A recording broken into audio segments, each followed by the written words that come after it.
Tonight, a public health emergency. And so this is significant, it's concerning, and it requires a coordinated action. What's driving a spike in Manitoba's HIV rates, and what can be done to turn things around? Also tonight, more space and more meals. Now it's the working poor, and now we're seeing, unfortunately, a lot more seniors come to our door. How some Winnipeg nonprofits are working to meet the rising tide of food insecurity. Plus, fishing for scrap. And it's really sad, and something needs to be done about it. How one group is making Winnipeg's rivers a little cleaner, one car at a time. CTV News. Live from downtown Winnipeg with Marilee Caruso. Good evening. Thanks for joining us. I'm John Hendricks. Marilee is away. Manitoba has declared a public health emergency over HIV. Dr. Brent Rusin presented some grim numbers today showing this province had 3.5 times the national rate of HIV cases. He says the stats are concerning and require a coordinated effort to reduce the spread. CTV's Jeff Keel joins us now live. So, Jeff, what's leading to the rise in HIV infections? A number of things, including injection drug use, homelessness, and mental health issues. Manitoba's top public health official is warning about a significant rise in HIV cases. Manitoba continues to experience some of the highest rates of HIV in Canada. Dr. Brent Rusin, the chief provincial public health officer, says Manitoba is declaring a public health emergency to tackle the spread of the virus. New numbers show in 2025, 328 new cases of HIV were reported, a big jump from 2019 that saw 90. And in 2024, Manitoba had 3.5 times the national rate of HIV cases. And so this is significant, it's concerning, and it requires a coordinated action across governments, communities, and health systems. Rates are highest in northern and southwestern Manitoba. The largest number of cases are diagnosed in Winnipeg. The province says Indigenous people are disproportionately impacted, and more than 50% of cases are women, much higher than the national average. The emergency is driven by a number of factors, including injection drug use, homelessness, mental health issues, and limited access to care. I see them every day here, so there is a kind of a medical issue going around here. Kenneth Garriock lives in Winnipeg's core area and has friends living with HIV. He says the drug problem is only getting worse. I'm helping people out here and that are ODing out here, and I Narcan them, so I did 4 people already. The province says it has moved 223 people from tents to housing with supports or treatment, and reminds people it is trying to set up a supervised drug consumption site. A safe place to consume their intravenous drugs, but it would also provide a health-led model, so people would have access to primary health care. Rusin says they are working with Indigenous leaders, community groups, and federal agencies to address the conditions leading to the spike in cases. The province says since 2023, it's spent $8 million on HIV treatment and prevention, including increasing access to medication. So, Jeff, how will this state of emergency, though, help reduce the spread of HIV? What's the purpose? The health minister says this will generate awareness. People will get more access to more information about where they can access treatment, medications, and care. The minister says the declaration can also reduce the stigma around HIV. Thanks, Jeff. New details tonight in that crash between a cyclist and a truck in the Transcona area on Wednesday morning. Now, it happened around 5:30 on Dugald Road near Murdoch Road. Police say the driver of the truck has been identified as a 27-year-old woman who was driving with a suspended license at the time. The cyclist, a 23-year-old man, remains in hospital in critical but stable condition. The investigation is still ongoing. Anyone with information or dash cam footage is being asked to contact the traffic unit or Crime Stoppers anonymously. And we're also learning more about a multi-vehicle crash near the Jefferson neighborhood yesterday that sent 3 people to hospital. It happened at the corner of Inkster Boulevard and Arlington Street. The Independent Investigation Unit says it has taken over the investigation as that large orange truck had been stolen and was involved in an earlier police chase.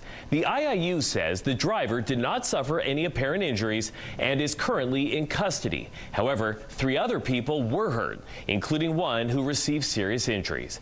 The IIU is asking anyone with information or video footage to come forward. It's been 46 years in the making, but now, for the first time, Agape Table has a standalone space, and it hopes that will bolster its efforts to feed vulnerable Winnipeggers. And as CTV's Joseph Bernacki shows you, they're not the only organization stepping up and making plans. For the first time ever, Agape Table finally has a space to call their own. Really, it's a place that we can finally call home. After breaking ground on a new building in October 2024, the nonprofit will move 2 doors down on Furby Street, out of the Wave Church's basement, where they operated for 8 years. During that time, they served hundreds of thousands of meals to vulnerable Winnipeggers as food insecurity continues to rise. Our numbers are staggering. Like in 2019, we were at 85,000 meals for the year. Last year, we were up to 188,000. The state-of-the-art facility offers more kitchen space, storage, and refrigeration. On top of that, Agape Table will now be open 7 days a week and serve sit-down meals in the space.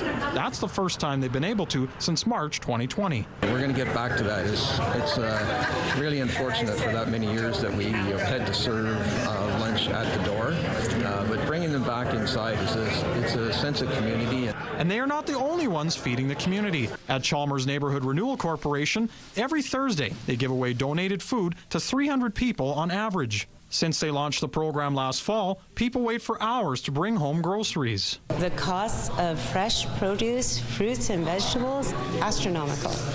So when they can get it for free and it will help them get through a week or to their next paycheck, that is gratifying. Villarba says the organization also plans to convert this former Elmwood ice cream shop on Ottawa Avenue into a low-cost grocery store mixed with transitional housing. They hope to open the grocery store later this summer. Joseph Bernacki, CTV News, Winnipeg. Another candidate is throwing their hat into the ring to be Winnipeg's next mayor. Funeral director Mike Wojciechowski is officially registered as a candidate in the upcoming mayoral election. Wojciechowski made the announcement on social media. He says his campaign will focus on a wide range of issues, including public safety, transit, and affordability. He joins 2 other previously registered candidates, grocery clerk Christopher Clacko, who ran in 2022, and Mayor Scott Gillingham, who is seeking re-election. Well, it's a sign of the season. Spring cleaning is underway in Winnipeg, and a large number of volunteers came out today to help freshen up downtown. It's all part of Downtown Winnipeg Biz's annual cleanup event. More than 1,200 people from over 100 businesses and community groups pitched in with the goal of improving the downtown experience and supporting local businesses. Organizers also say having a clean downtown can help with visitors' perception of the city. You know, if we have thousands of people visiting Winnipeg for conferences or for summer events, it's critical that we show and put our best foot forward. Our downtown is how people judge Winnipeg. And if we want people coming back, if we want people spending downtown, and if we want to boost economic activity, it's got to start with cleanliness.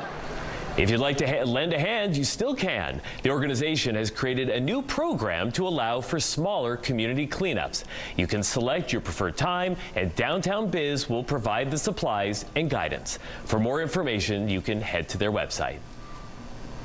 CTV weather specialist Colleen Brady joins us now with a first look at your Skywatch evening forecast. And Colleen, finally, after so much cold weather, we're finally getting some good one. I love it. Listen, we at least cracked double digits here in Winnipeg and across southern Manitoba, handily in some cases. The sun was shining all day long in most areas. We still had these northwest winds, and yes, you could feel them, but we're moving in the right direction, and we will continue to do so into tomorrow and the weekend and the day ahead. So I'll show you that coming coming up, but for now, let's take a look through the CTV Live Eye. It's brought to you by Bathfitter, exclusive home of the PermaFit solution. Under that blue sky right now, it is 12 degrees. And yeah, look at those northwest winds, 24 kilometers an hour with wind gusts up to 36, blowing around that camera just a touch there. The pressure's dropping and the humidity right now, John, is 25%. Thanks, Colleen. An infestation of ants has once again hit a hospital in southern Manitoba, forcing surgeries to be canceled. The Southern Health Authority says 16 elective procedures need to be rescheduled at the hospital in the town of Carman, southwest of Winnipeg. The authority, which oversees health care at the Carman Memorial Hospital, says some of the surgeries include hernia repairs and gallbladder removals. They were canceled for safety and hygiene reasons, and the work is being shifted to another facility while an exterminator works to get rid of the hospital of the pests. This isn't the first time that the hospital has struggled with an ant problem. Ants were spotted in August of 2024, but they died off within a few weeks. We have an update now in the ongoing land dispute between a Central Winnipeg curling club and the city. The city confirms it will be ending its lease with the Granite Curling Club in July. A spokesperson says the terms of a new lease have not yet been finalized, and if nothing changes before then, it will put an interim agreement in place that ensures the club can continue occupying the site, but without the parking lot. Now, that parking lot is at the center of the dispute. The city is moving ahead with an affordable housing project there, while the club says its future is in jeopardy without access to parking. The curling club is also taking the city to court, asking a judge to order the city to abide by a municipal board ruling which said the two have to agree on a new parking plan before the housing project can go ahead. The Granite Curling Club declined to comment as the matter is before the courts. Well, instead of fish, a nonprofit group is hitting the Red River to pull out something a little different. We see everything from vehicles to shopping carts to barber's chairs. You name it, we've seen it. Red River Revival was extracting a vehicle today from the riverbed in the Netley Creek area. It was spotted beneath the ice over the winter. Before proceeding, the nonprofit group meets with wildlife biologists and others to ensure the retrieval won't affect the environment. A diver later hooks the frame up to inflatable bags, and it's floated to the surface and over to the bank. The goal of the group's cleanup efforts is to remove environmental and nautical hazards from the Red and Assiniboine rivers and their tributaries. You know, the river's a little bit out of sight, out of mind for a lot of people, but when you actually spend some time on it, you realize how much we're polluting it. An RCMP officer says the vehicle fished out today was reported stolen in 2024. It's one of 8 recovered over the last year by the dive group Red River Revival has partnered with. The Métis-led group is currently supported through donations and business partnerships, but hopes to secure government funding to help in its cleanup efforts. A Winnipeg-founded retail chain is seeking a Manitoba court's approval to liquidate its stores. Warehouse One has started proceedings which would allow the denim retailer to begin shutting down. On Wednesday, Manitoba's Court of King's Bench granted an initial order which prevents its creditors from seeking repayment. According to a pre-filing report, the denim retailer has suffered financial losses due to increased competition from online retail, fast fashion, operational challenges, and poor sales performance. Now it's insolvent and unable to pay its rent and payroll costs. The company is planning on returning to court in the coming days to seek a further order to approve the liquidation of its stores. The company currently operates 128 retail stores nationally under its Warehouse One and Bootlegger banners. The CN Tower has been glowing on the Toronto skyline for 5 decades, and to celebrate its anniversary milestone, there's a new coin in circulation with some special features. I like it, yeah, it's cool. Daniel McLeod was one of several people to get their hands on the new CN Tower 50th anniversary circulation coin during an exchange today, and he won't have any trouble finding it at night. The glow-in-the-dark coin is just the second of its kind from the Royal Canadian Mint. It prominently displays the CN Tower in the Toronto skyline, past, present, and aglow at night, along with silhouettes etched on the outer ring. Oh, it's beautiful. I think it's really nice. It's a nice keepsake. I'm accumulating these coins here for my grandchildren. And there's one in the oven for November, so I had to get a coin for that one too. You can snag your own coin from now through Saturday at the Royal Canadian Mint's boutique while supplies last. The CN Tower is the tallest freestanding structure in the Western Hemisphere. It officially opened on June 26, 1976. Well, still to come tonight, Air Canada is taking more measures to address the rising cost of jet fuel. We'll have more on the changes the airline is making and what you need to know before booking your next flight when we return.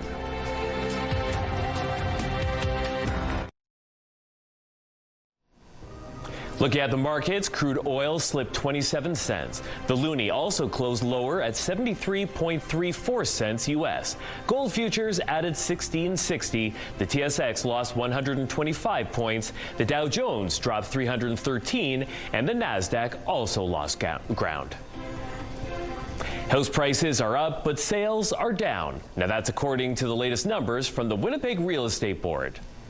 The average price of a single-family home last month was just over $499,000. That's 8% higher than the record set last April and 11% more than the 5-year average. Now, while prices were up, the 908 detached homes sold in April was a drop of 13% from last year. The board isn't too concerned, though, as April sales last year were the third best on record. They say a positive sign is the increase of active listings from March to April, with just over 3,200 listings last month. Developing news south of the border this hour, a federal court has just ruled against the new global tariffs President Trump imposed. In a 2-to-1 ruling, the panel of judges of the Court of International Trade in New York found that 10% global tariffs were illegal. This comes after small businesses sued. The court ruled Trump overstepped the tariff power that Congress has allowed the president under law, declaring them invalid and unauthorized by law. At issue are temporary 10% tariffs that the Trump administration imposed after the Supreme Court in February struck down even broader double-digit tariffs that the president imposed last year. Gas prices are hitting their highest levels in 4 years, and drivers aren't the only ones trying to adapt. Air Canada is announcing new reductions in its flight schedule, and at least one insurance company is no longer covering cancellations related to the jet fuel shortage. CTV's Andrew Johnson reports. This will mean fewer options for some people who fly on a list of route reductions across multiple airlines that continues to grow. In Metro Vancouver, Alexandra Antonovich is feeling it. She visits her parents several times a year in Raleigh, North Carolina, and was delighted when Air Canada added a direct flight from YVR. It just takes only 5 hours. Usually I would take connect flights, and that would be about double the time, even triple. With some strikes going on, it was once like a day and a half, so it's just convenient. But that seasonal route will end early this summer. Air Canada is also ending seasonal routes early from Toronto to Charleston, North Carolina, and Sacramento, California, and from Montreal to Austin, Texas. The airline says the decision was made as a direct result of the price of jet fuel. WestJet also previously announced plans to slash its capacity by nearly 6% in June. Antonovich says it all adds up to another hit to the cost of living in 2026. We travel around a lot in our car, and we see the gas prices going up every day. I'm sure that affects also the food prices and the flights and everything in our daily lives. Air Canada says customers who have already booked are being contacted with alternate options or a refund. There is another spin-off effect if you buy insurance to protect you in the event of cancellations. Manulife says it is now classifying the jet fuel shortage as a known event. What that means is if you book travel cancellation or disruption insurance through Manulife after May 5th, problems related to this issue likely won't be covered. It might be a good idea to check with your insurance provider before making any new bookings. Andrew Johnson, CTV News, Vancouver. The Ontario government has announced a multi-million-dollar investment in nuclear power. It's a $300 million cost-sharing deal for the Bruce C nuclear project. The Bruce C nuclear is slated to be the largest nuclear generating facility in the world. It will also be Ontario's first large-scale nuclear project in more than 30 years. Consular officials from Global Affairs are on their way to meet up with 4 Canadians trapped on board that cruise ship with hantavirus. The ship is heading towards Spain's Canary Islands following an outbreak of the deadly virus. CTV's Adrian Gabriel reports. One of our passengers sadly passed away last night. Sunday, April 12th, this captain's address informs those on board the MV Honduras that a passenger has died, though there's no signs of an infectious disease on the ship. It was due to natural causes, we believe. Rohi Chenet recorded the captain speaking to those on board. People were socializing with each other. We had our meals, breakfast, lunch, and dinner all together in the dining room, sitting side by side. 3 people have died since the ship set sail from Argentina a month ago. 8 others are suspected to have contracted the virus. So far, the 4 Canadians who remain on board are showing no symptoms, though CTV News has now learned that 2 additional Canadians are among the more than 24 people from 12 different countries who left the ship 2 weeks ago unaware of the outbreak. For these 2 individuals, they have been, from day one, monitored and assessed on a daily basis. Confirmation that a Quebecer who was on the same flight as a passenger with hantavirus is also in isolation. In a social media post, Quebec's Minister of Health saying it doesn't seem like they were in close proximity and the risk of transmission is very low. There are minimal concerns for the wider public, according to the World Health Organization. Hantavirus is usually spread through the inhalation of contaminated rodent droppings and isn't easily transmitted between people. Given the incubation period of the Andes virus, which can be up to 6 weeks, it's possible that more cases may be reported. The MV Honduras cruise ship was anchored for 3 days near Cape Verde off the coast of West Africa. It's now located here in the North Atlantic as it travels towards Spain's Canary Islands, where it's expected to arrive this weekend with more than 140 people on board. Consular support will be in place when the ship reaches port. Those who remain on the ship have shared that health and safety protocols are now in place, though many have been left to wonder if more could have been done sooner. The World Health Organization clearly stating that this outbreak is different than the COVID-19 pandemic. This is limited to just a small number of people, and currently there's no national or global threat. Adrian Gabriel, CTV News, Toronto. U.S. Secretary of State Marco Rubio was at the Vatican today. It's a move to improve relations between Donald Trump and the Pope, which soured over the Iran war. Marco Rubio met with Pope Leo behind closed doors. American officials say the two discussed ways to achieve a durable peace in the Middle East. Vatican analyst Gerard O'Connell says today's meeting was long overdue.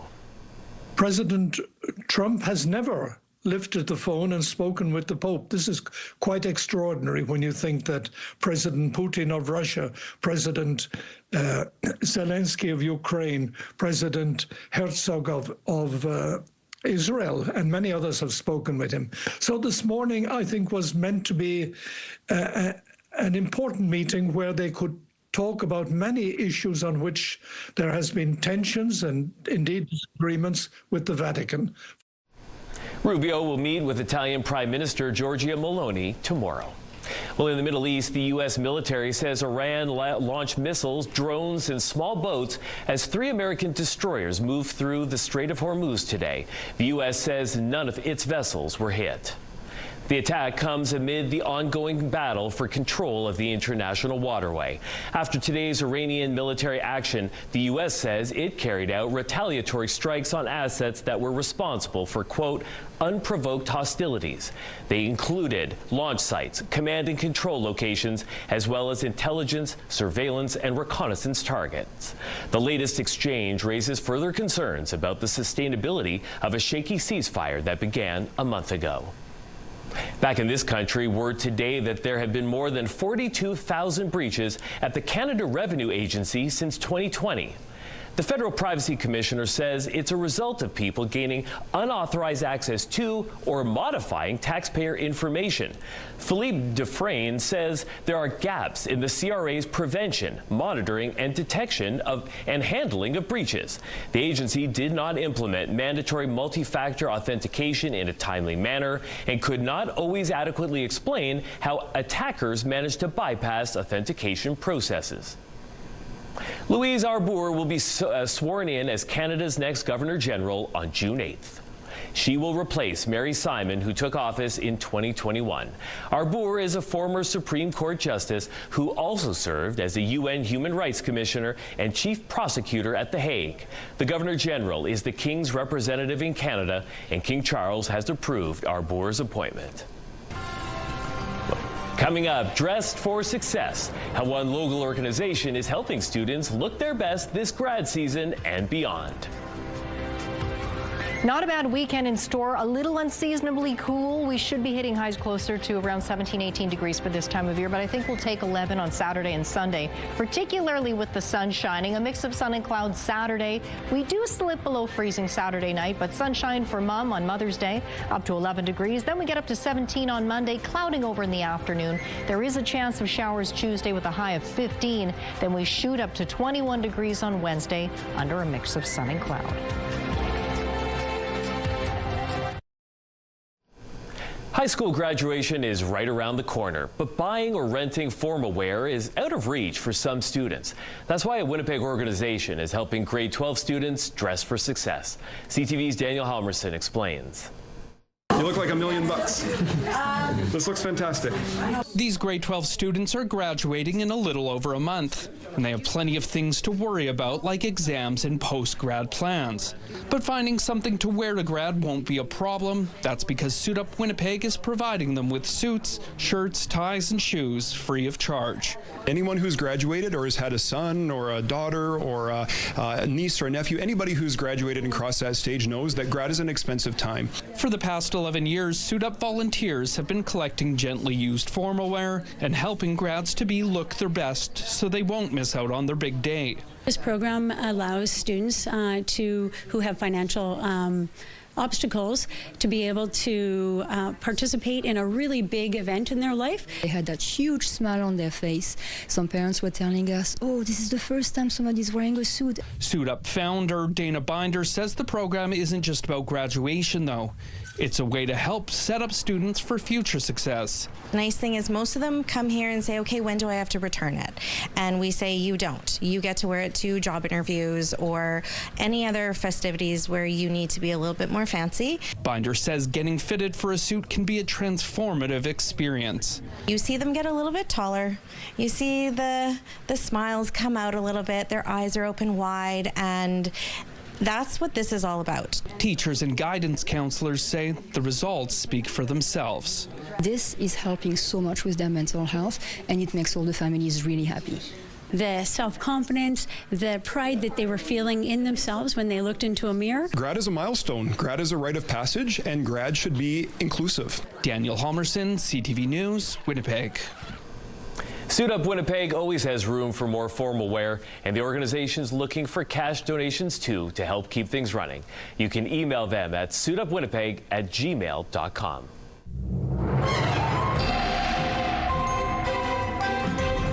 CTV Skywatch weather brought to you by South Beach Casino and Resort. Visit southbeachcasino.ca. CTV weather specialist Colleen Brady has your complete Skywatch weather forecast. And Colleen, we have been enduring cold temperatures for so long. It seems, though, that things are warming up. Well, they did actually a little bit today. Despite those northwest winds, we did crack double digits. And considering how things have gone overall over the last few weeks, that seems like an accomplishment. But here we are. But we're only going to get warmer tomorrow. As we head into this evening, though, fairly clear for the most part. Still seeing those winds coming out of the northwest. A little bit of cloud popping up there around Dauphin. East into northwestern Ontario, Dryden had light freezing rain earlier today. Still a little cloudy there, but around Kenora, brighter skies, where right now it is 8 degrees, 12 here in Winnipeg, 14 in Brandon, 12 right now in Dauphin. A little cooler for the northern half of the province, just 4 right now in Thompson, -5 in Churchill. Now Churchill, right along the coastline here, is closer to Hudson Bay, of course, where there is a low that's basically parked there, and it will continue to lob light snow and flurries back into northern Manitoba over the next few days, but primarily in the northeast for now. You can see that continuing overnight. Not significant accumulations anticipated, but areas further to the west, not really going to see any of that. Central areas, the snow misses you for now, but it will catch up. Down here in the south tonight, we'll see clouds increase overnight as the winds ease up, and you can see clearer overnight into northwestern Ontario. We get into Friday morning, that light snow continues to come down, mainly in the northeast, but as we get a little further into the day, that's going to spread out. We're going to see it slump further south as well. Meanwhile, there is a low pressure system that will be impacting Saskatchewan more so than Manitoba, but you see overnight here, those areas closer to the international border in the southwest might get clipped by a shower or two, not much to it. Now we look at Saturday morning, that's what I mean. That light snow will continue to push further south into central Manitoba. It will not be heading south into Winnipeg. I'll clear that up right now, but as we get into mid-morning, look at that flip over as the temperatures warm up from snow to rain showers, but it will blanket a good swath of the province. For tonight, we drop down to around 0 back here in Winnipeg. Increasing clouds late tonight. For the next few hours, winds will come out of the northwest at 20, but overnight they will be lighter. East winds tomorrow for the commute. Mainly cloudy, though, to start the day, 4 degrees. More of a mix of sun and cloud in the afternoon, but really through the midday hours, it should actually be quite sunny. 14 is the high. Winds late in the afternoon will pick up once again out of the northwest at about 30 kilometers an hour. So up into the northeast again, we have that light snow and flurries falling tonight through Churchill, Gillam, down into Island Lake. Cloudy in Thompson, down to -6 there. Now Churchill, still some snow, still some flurries for Island Lake. Now Gillam, you might see rain showers mixing in with a little bit of light snow. In Lynn Lake tonight, down to -8, a few clouds at least to start the night. Partly cloudy through Flin Flon and the Paw, down to -4 there, -5 for Norway House. Sunshine or a mix of sun and cloud, a little cloudier for Lynn Lake and Norway House. Norway House up to 6 degrees. In the southwest tonight, cloudy, Brandon down to 1, Dauphin down to 0. Now tomorrow afternoon, there's a decent chance there could be showers in Brandon, 15 there. Dauphin, not outside the realm of possibility, though the chance is a little lower. Cloudy tonight here in the southeast for the most part. Winnipeg and surrounding regions down to 0. Mix of sun and cloud tomorrow, 14, 15 degrees, a little cloudier, a touch less warm to the east of the city, and in northwestern Ontario tonight, cloudy or varying amounts of cloud. Dryden will catch up overnight. Cloudy there tomorrow, 11 degrees. Same thing for Kenora, a little brighter, and Fort Frances up to 14 under a mix of sun and cloud. Our first weather photo takes us along the Seine River in Lorette. That photo is from John. Now Bev spotted this pair. This is a male and a female red-breasted merganser. They're both ducks, and they're both beautiful. Send us your weather photos to winnipegweather@ctv.ca. Thanks, Colleen. It's hard to imagine too many positive things coming out of a cancer diagnosis, especially when the patient is a child. But sometimes, even in the darkest of times, an unexpected ray of light shines through. You can run down it. Abby, watch out. Every pair of friends has a story about how they met. Quinton and Abby are no different, although the way they met is pretty different. It wasn't at school or here at the park. They met in the Children's Oncology Ward at Health Sciences Center. Quinton was diagnosed with stage 3 Burkitt lymphoma. So it's a fairly rare form of cancer. Very fast growing, very aggressive. And very strangely, he wasn't the only kid being treated for this type of lymphoma at the hospital. So was Abby, who was diagnosed just a few days after Quinton. She definitely had a hard time with being away from her friends, and she's a really social kid. Both missed their families and friends, and to the kids, the doctors weren't much fun. Doctors are boring. Then the two kids, battling the same rare cancer and with nearly identical treatment plans, found each other and became fast friends. We watched funny videos on his computer, and it was just funny. They created a bond, I think, built on mischief and candy, a lot of it. It was pretty good. A friendship that continues to this day, even though they're now out of the hospital. And soon they'll have another activity to do together. They're co-captains of a Challenge for Life team. Challenge for Life is an annual fundraising event run by the Cancer Care Manitoba Foundation. People come out to Assiniboine Park for either a 5 or 20-kilometer walk or a full morning of movement with 200 minutes of exercise. They realize the need to give back and help people have as good of an experience as they did during their cancer journey. And while not everyone will make a close friend like they did, they want to make sure that everyone's cancer journey is as positive as possible. Challenge for Life is on Saturday, June 13th. For details, go to the Cancer Care Manitoba Foundation website. More Tomorrows Together is brought to you by Cancer Care Manitoba Foundation. Well, it gives us leverage. We should know we can't give that up. Bad news for American booze producers. How provincial bans on U.S. alcohol are being felt south of the border. U.S. liquor exports saw a significant drop in distilled exports to Canada from the U.S. Canadians simply aren't buying American. And now a new Nanos poll for CTV shows the majority stand behind the boycott. CTV's Abigail Bimman reports. Running a big softball tournament this weekend has Thomas Ray stocking up on Canadian coolers. A boycott of American liquor hasn't changed things for him. I just stick to what's available and what's delicious. Mostly Niagara Falls stuff. And you're happy to support Canada? Super happy to support Canada. More than a year after provinces started pulling American booze from Canadian shelves and the U.S. made its irritation clear. It is outrageous that Canada will not put U.S. spirits on the shelf. It is insulting. It is. And disrespectful. New polling by Nanos for CTV News shows most Canadians maintain boycotting U.S.-made goods and travel to the U.S. is helpful to strengthening Canada's bargaining position.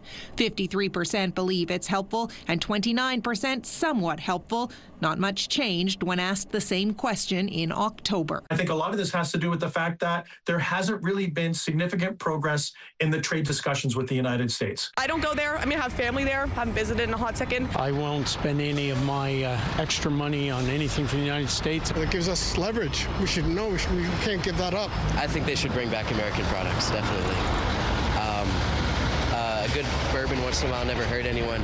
The American liquor lobby would appreciate that last remark after seeing a 63 to 67% reduction of exports to Canada. We've seen a reduction in jobs, and small craft distilleries in the United States are feeling that pressure. Some of them are starting to shut down. But most provinces are sticking with their boycotts. Ontario's LCBO is one of the biggest liquor buyers in the world. 2 weeks ago, the Premier said the alcohol only goes back on the shelves when the U.S. removes their tariffs. Abigail Beeman, CTV News, Ottawa.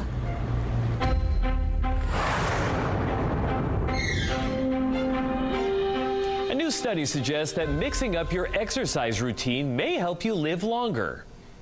Researchers in the U.S. looked at national health data for more than 111,000 adults over several decades. The study, published in the BMJ Journal, found that people who did a greater variety of physical activities had a lower risk of dying early as compared to those who stuck to fewer types of exercise.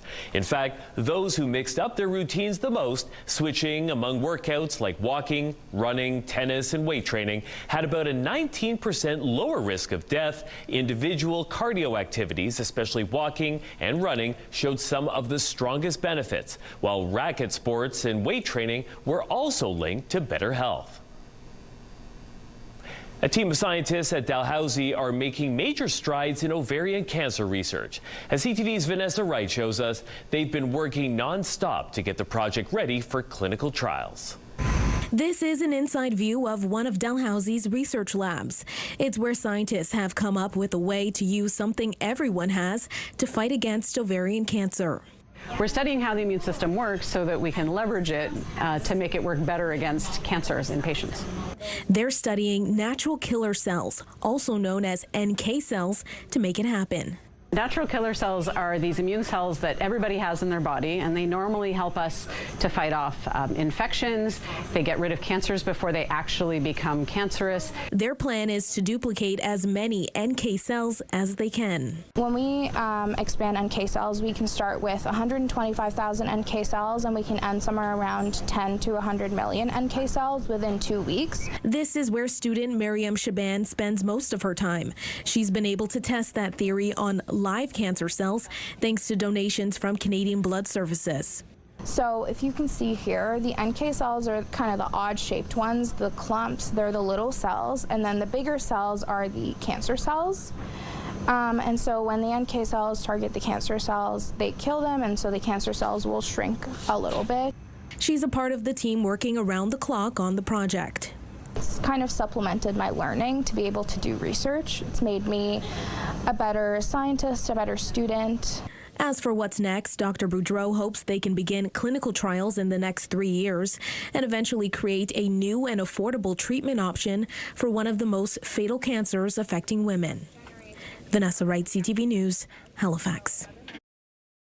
Medical Watch is brought to you by Manukin Koster Denture Clinic.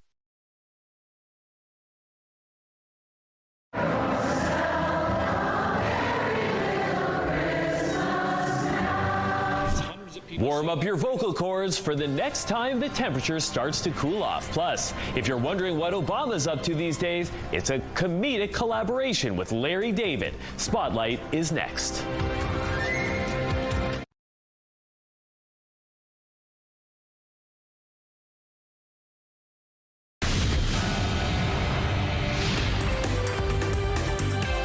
Spotlight, sponsored by the Casinos of Winnipeg, presenting Las Vegas headliner Terry Fader. Well, you can become one with a band when a full participation sing-along show returns to Winnipeg this holiday season.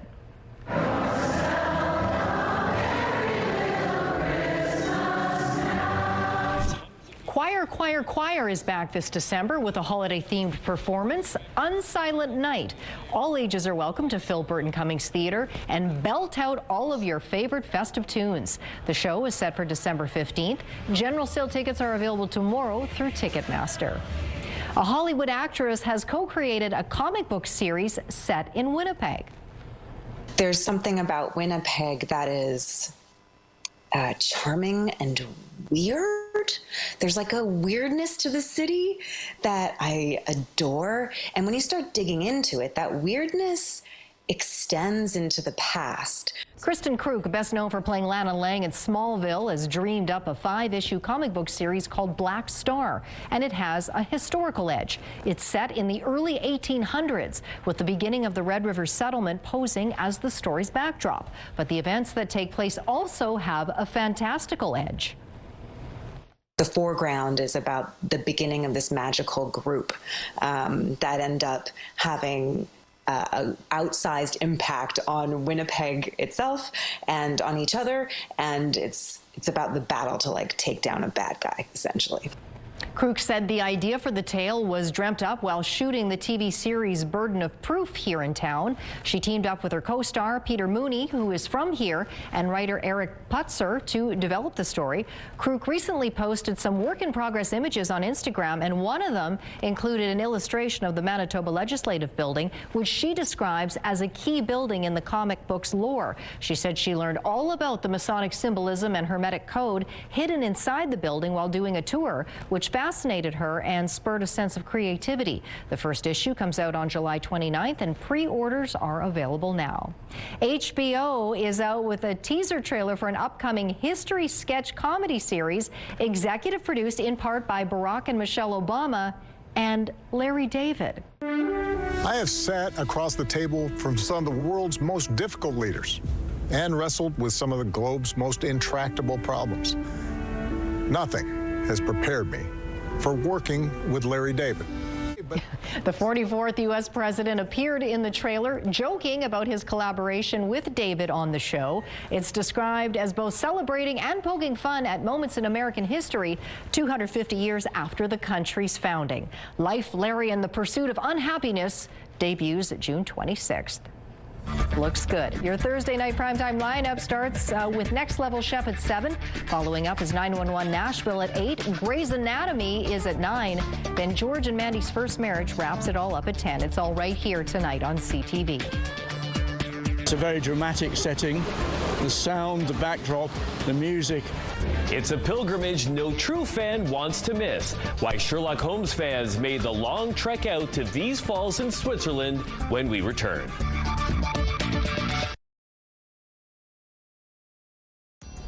Women's clothing provided by RW & Company. Salon services provided by S&T Spa Salon. Well, definitely not record-breaking weather out there, but hey, it's 11 degrees and the sun is shining. Yep, those northwest winds are still gusting, 24 kilometers an hour with wind gusts up to 36. The highest temperature today was 11. We were just talking about this off camera. The record for this day set way back in 1891, 34.4 degrees. Tonight we dropped down to 0, increasing clouds. Mix of sun and cloud Friday up to 14. 11 Saturday, a mix of sun and clouds. Sunny for Mother's Day on Sunday, John, 11 degrees. 17 Monday, chance of showers Tuesday, and 15 up to 21 on Wednesday. Step back in time if you visited Reichenbach Falls in Switzerland this week. That's because enthusiasts were there to reenact one of the most famous moments in literary detective fiction.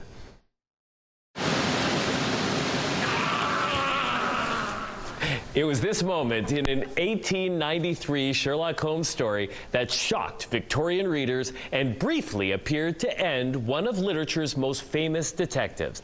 At these falls, Holmes and his enemy, Professor Moriarty, struggle beside a cliff edge before plunging into the waterfall below. Now, more than 130 years later, enthusiasts of the series dress in Victorian capes, tweed suits, and deerstalker hats to recreate the scene. But at the end of the day, Conan Doyle's stories are a wonderful mix of history, good storytelling, and brilliant characters, and it's huge fun to do.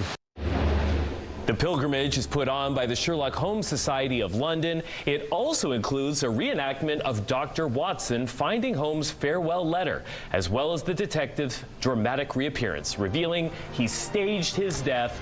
Readers at the time were very, very upset about that, I can tell you. Indeed. We'll see you again at 11:30.